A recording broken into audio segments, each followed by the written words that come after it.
Así es, porque mucho se está hablando sobre los reavalúos, sobre la subida de impuestos de inmueble, sobre ese impuesto ir a precio comercial y no a precio real. Hay muchas dudas sobre este caso. Con nosotros está Horacio Estriviel, es miembro del equipo del Ministerio de Economía y Finanzas. Horacio, bienvenido a Next Noticias. Gracias. Y bueno, primera pregunta.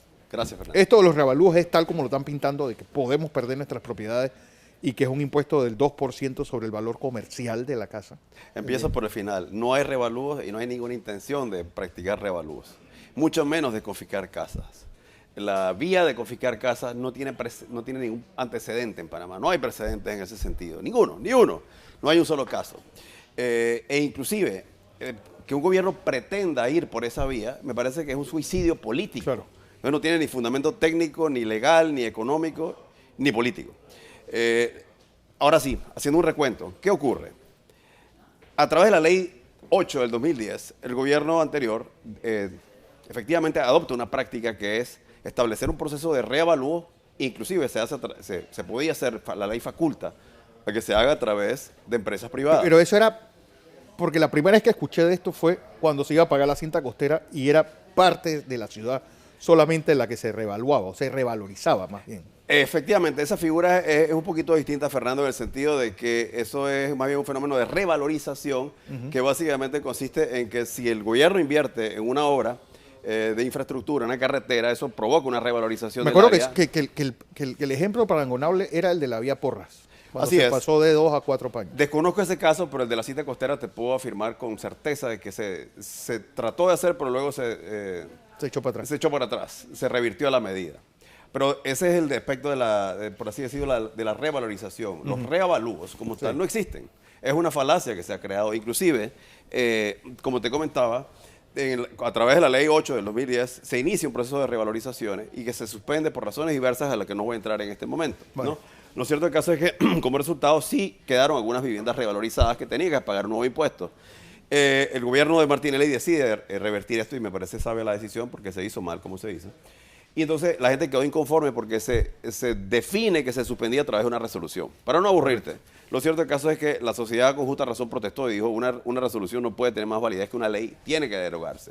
Se aprovechó la ley de descentralización efectivamente para pasar un artículo, que lo cito aquí, es el artículo 89, que señala esencialmente que quedaban sin efecto todos los revalúos que se habían hecho hasta esa fecha. Okay. Más aún, la misma ley, en su artículo 69, definía algo que ya está establecido desde hace muchas décadas en el Código Fiscal, y es que el Estado mantiene la prerrogativa efectivamente de hacer revalúos. Pero como yo sé que alguien me va a citar fuera de contexto en una página de Facebook de una diputada, solamente voy a poner esta parte, agrego a esto, el Estado mantiene, siempre ha tenido y siempre tendrá la facultad de hacer revalúos. El problema no es ese, el problema es cómo lo haga. El simple hecho de que el Estado tenga la facultad no quiere decir que lo va a hacer, y no se está haciendo, ¿verdad? Y si se llegase a hacer, tendría que hacerse con apego a un sistema justo, ¿no? Pero no se está haciendo. Lo que sí es cierto es que, sobre todo en los últimos 6 años, Sí, el sistema estaba fuera de control. así es. Es decir, y si vamos a precios comerciales, había propiedades Ahí voy. que Fernando, no lo valían. Es decir, el hecho es, también ha existido por mucho tiempo y sigue existiendo un mecanismo a través del cual, si tú vendes tu casa, obviamente eso implica que tienes que registrar el nuevo valor. Claro. Y al registrar el nuevo valor, el propietario nuevo tiene que pagar sobre el valor nuevo. Eso pareciera una cosa lógica. Y esto es lo que ha dado pie a que algunos diputados y diputadas saquen a relucir una supuesta revalorización que no la hay.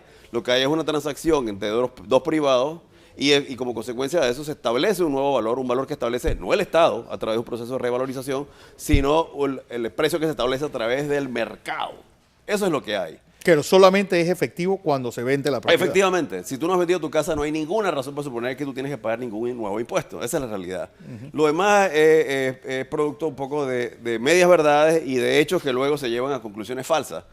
Se afirma con frecuencia, quieren revalorizar, tienen un plan, pero no hay ningún sustento, no hay nada que lo fundamente. Por el contrario, los hechos evidencian de que el Estado más bien lo ha hecho es dejar sin efecto, retrotraer el proceso de revalorización que se dio el gobierno anterior. Si yo pregunto, si el gobierno actual quisiera revalorizar, ¿qué sentido tendría entonces haber aprobado el artículo 89. O sea, lo que tú me estás diciendo es que el Estado elimina las revalorizaciones para luego volver a ponerlas, para entonces confiscar las casas para supuestamente generar ingresos para cubrir una deuda.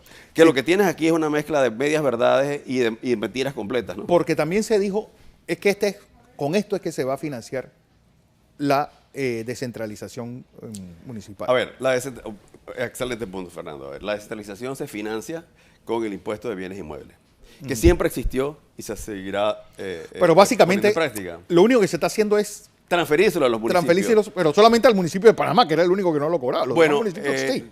el único que lo cobraba era el de Colón. Ok. Y lo que se hace, como se hace en muchos países, este es un impuesto que por naturaleza lo Es cobran los municipal. impuestos. El impuesto lo cobran los municipios, corrijo, las autoridades locales. Y eso es lo que se hizo en Panamá. Es decir, ahora mismo, dada la presión que había, lo que se hizo es que la DGI lo va a seguir cobrando, pero el producto de esa recolección se Va directamente redistribuye hacia los distintos municipios. Por ejemplo, en años pasados representó unos 160 millones de dólares y creo que el año pasado representó unos 140. Hay una pequeña caída en ese ingreso. Eso es todo lo que se ha hecho. No ha variado el ingreso, se mantiene más o menos a nivel estable que estaba. Esa es la realidad. Entonces, no debemos preocuparnos por nuestras casas, ni que un día nos va a llamar alguien de la DGI diciendo, hey, debes tanto porque Mira, ahora tu casa vale tanto. Las ni nada denuncias se que, le hay, parezca. que se han interpuesto supuestamente, o las denuncias que circulan en las redes y en la televisión de que se están practicando revalorizaciones, obedecen a lo siguiente y está claramente establecido en un comunicado que emite la NATI al respecto. Son producto de que o se te venció, Fernando, la exoneración que te Sí, claro, que corresponde. toda la gente de los Se te 20 venció, años tienes que empezar a pagar tienes impuestos. que pagar impuestos. Lo otro es producto de lo que te he señalado, de que alguien vendió su vivienda y de que se establece un nuevo precio y te llaman y te dicen, oye, sobre la base del nuevo precio tienes que pagar este monto. Yo sí creo que hay que hacer un acto de mea culpa. El Estado tiene un deber de explicar mejor lo que ha ocurrido y de tener un mecanismo para llamar a la gente y explicarle lo que está pasando, ¿no? Pero en forma alguna, lo que ha ocurrido obedece a un intento de revalorizar viviendas. La revalorización no existe, es un revalúo, es un mito que se ha creado porque alguien quiere que se apruebe una ley, lo cual me parece totalmente legítimo. Digo, es que también me parece absurdo el sentido de la revalorización si uno no tiene ni siquiera condiciones mínimas en una calle, es decir, incluso las áreas más caras de la ciudad, pues tienen falta de buenos servicios de manejo de aguas negras, no tienen espacio de estacionamiento, pues la calle a veces está llena, tiene huecos y rajaduras por las construcciones que se han hecho ahí. Es decir, si tú no das las condiciones mínimas para que el área lo valga, ¿en base a qué vas a hacer esa Claro, revalorización? por eso, y por eso te repito, no se ha dado ningún revalúo de viviendas y el Estado no expropia viviendas, aunque tiene la facultad de hacerlo. Ahora, lo que pretenderían algunos diputados o diputadas quizás es que el Estado claudique frente a su responsabilidad de fiscalizar los ingresos. Pregunto yo, ¿será eso? Lo cual me parece que es un No, es absurdo, porque absurdo, ¿no? siento un precedente peligroso. El día que tú empieces así, el Estado no tiene la facultad de ver si lo que yo pago de impuestos es lo debido o no. Eso es un precedente nefasto, a mi parecer. Ahora, eso tampoco debe ser interpretado como que por consiguiente el Estado mantiene una facultad discrecional de hacer lo que le parezca en cuanto a tu vivienda. Eso no existe, nunca se ha dado y no es la intención. La intención de hacerlo sería nefasto para este gobierno o cualquier otro. Claro. Ahora, lo que sí es cierto, Fernando, y es que en algún momento, cuando exista la condición política, que no haya esta turbulencia, que no haya estas falacias flotando en las páginas sociales, en algún momento sí va a tener que darse una revisión del impuesto. ¿Por qué lo digo? No ahora, más a futuro. Porque definitivamente que las viviendas están aumentando de precio y hay que establecer una base un poco más amplia para que la gente pueda actualizar sus valores de una forma que no sea confiscatoria. Pero eso hasta este momento existe de una forma muy limitada. Hay que establecer ese mecanismo, esa flexibilidad. Y en ese sentido, yo considero que es importante que los gremios hagan un llamado a los diputados que están haciendo estas llamadas alarmistas, porque eso tiene una consecuencia. Impide el debate sano, técnico, y además crea una alarma que inclusive podría estar desalentando la inversión en vivienda. Peligroso. Sí. Entonces, esta campaña de infundios y de mentiras, en realidad lo que están haciendo, Fernando, no solamente es crean un gran perjuicio moral a la gente. La gente me llama, mi familiar me llama y dice, pero usted es tan loco, ¿cómo se te ocurre que me vas a quitar la vivienda? ¿Y por quién ha dicho eso? Dice, busca en la página de la diputada fulanita, ahí lo están diciendo. No solamente crea una grave secuela psicológica en los propietarios, Claro, es una alarma sino que además social. podría estar desalentando la inversión en vivienda. Yo creo que yo tendría que hacer en lo personal un llamado a la CAPAC y a los gremios privados para que pongan un final a esta campaña y hagan un llamado a la reflexión a quienes la están liderizando en forma abierta. Cambiando el tema, CEPAL rebaja la perspectiva de crecimiento de Panamá. Yo sabía que me iba a preguntar ¿A eso. qué se debe eso? Menos mal que leí los periódicos temprano. Mira, me entero de la misma forma que lo haces tú a través de los medios de comunicación. Puedo decirte lo siguiente, con todo el respeto que CEPAL se merece, pero lo cierto del caso es que el Fondo Monetario Internacional hace poco rebajó el crecimiento a 5.2, pero aún más recientemente lo subió a 5.8. A nivel, o 5.7, a niveles muy similares a los cuales los está estimando. Sí, lo tenía CEPAL y lo bajó ahora. Efectivamente. Conclusión es que nuestra proyección como gobierno, 5.8, se mantiene. Y se mantiene sobre la base de los indicadores muy positivos que se está arrojando como consecuencia de la puesta en funcionamiento del proyecto de ampliación del canal. Los indicadores son fabulosos en materia de ingreso, tránsito de naves. ¿Por qué no se está sintiendo eso en la calle? Mira, hay muchos factores que explican eso. Lo primero es que, y hay diferentes tesis, ¿no? Y hay una tesis que sostiene que la economía panameña sigue siendo una economía relativamente fragmentada. El crecimiento de un sector no necesariamente se traduce. Sí, bueno, que hay unos que crecen mucho y otros que no crecen nada. Así es. Eso es un hecho, ¿no? Por otra parte, hay quienes sostienen que eso es consecuencia de que está creciendo, por ejemplo, el gasto de gobierno se mantiene estable, está creciendo la inversión directa extranjera, pero el consumo ha disminuido, visto en términos de indicadores como los saldos bancarios, etcétera. Sí. Entonces, hay algunos elementos en esa línea. Yo creo que hay que poner la discusión en perspectivas técnicas y objetivas. Hay crecimiento. La pregunta es si ese crecimiento permea para todo y si no lo hace, ¿por qué debemos hacer al respecto? Yo creo que eso nos lleva a una discusión ya no de la coyuntura económica del día a día o del año a año, sino una discusión estructural. ¿Qué hacemos para que tener crecimiento sostenible y que ese crecimiento redunde en beneficio de la mayoría de la gente en forma de una mayor equidad y una reducción de la pobreza? Ha habido reducción de la pobreza, ha habido mejoramiento en la distribución de la riqueza, pero sin duda que estamos todavía muy lejos de poder decir que Panamá está haciendo todo lo que podría. Pero eso nos lleva a una discusión profunda. No creo que podamos abordar este tema diciendo, el gobierno es lento y no sirve y la economía podría estar creciendo al 11% como en la administración anterior. No, el vecindario ya no, ya hace tiempo se acabaron. Es una discusión un poco falaz, ¿no? Esa discusión. Lo cierto del caso es que el crecimiento que se tiene proyectado desde 5.8 es un crecimiento bastante razonable, es uno de los mayores crecimientos de la región, y lo que hay que hacer es asegurar un mecanismo para que ese crecimiento ocurra manteniendo pleno empleo, mejorando el empleo, la calidad del empleo, manteniendo una mejoría en los salarios reales, que tú conoces muy bien el término. Eso es lo que hay que buscar. Pero yo creo que el problema no hay que buscarlo en la fiebre, no hay que buscarlo en la sábana. El crecimiento de Panamá es aceptable. Lo que hay que analizar es si ese crecimiento se está dando como debe darse para beneficiar a las masas que debe darse. Claro, y si ese crecimiento se está dando en todo el país, que esa es otra. Así es. Solamente este triángulo de Panamá, Raiján y Colón es lo único que hay está muchas cosas que mejorar a través de políticas públicas, ¿no?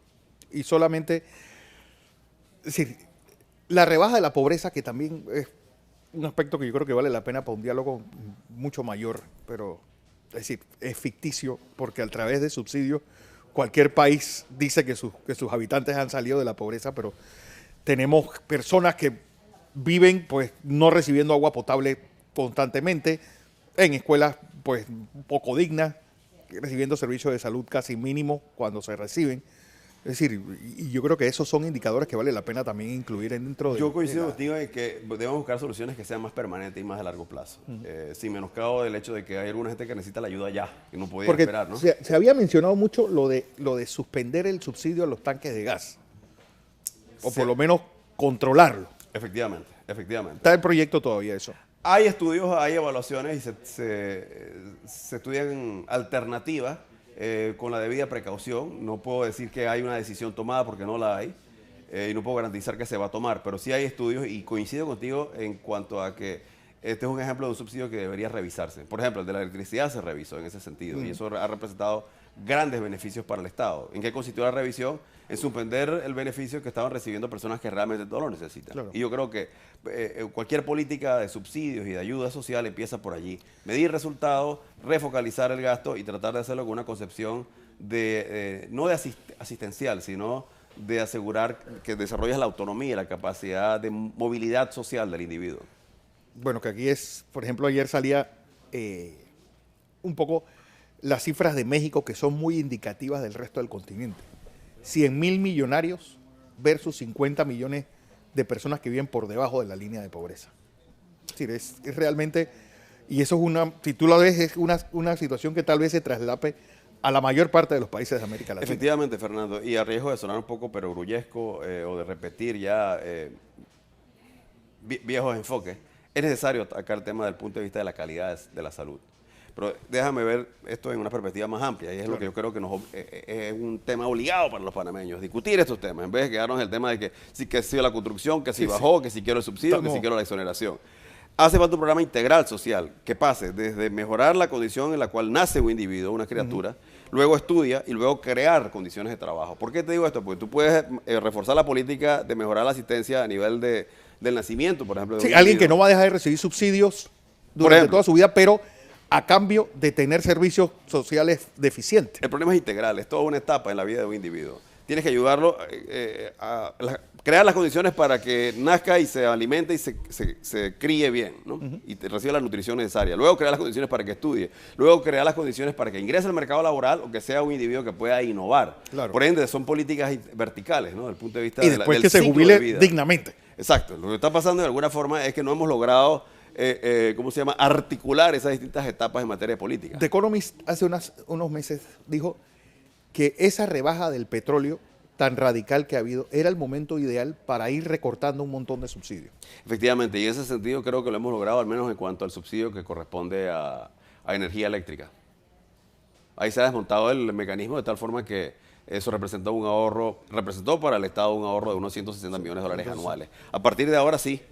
Lo único es que tienes que estar preparado, Fernando, ¿Qué para pasa cuando empieza a subir? Cuando empieza a subir el precio del petróleo, la gente se va a quejar y va a querer. Pero digo, cuando empiece a subir el precio del petróleo, en teoría la matriz debe estar ya dirigida a más agua que a petróleo. Excelente punto. Esto es una oportunidad de oro, una oportunidad de oro no solamente para desmontar los subsidios, sino para ir desarrollando una política energética que garantice mayor competitividad, calidad en el servicio y una matriz diversificada de eólica, eléctrica, hidráulica. Y de distintas naturalezas. Sí. Bueno, don Horacio Estriví, vamos a ver si la gente quedó clara con esto de Espero yo. de los reavalúos.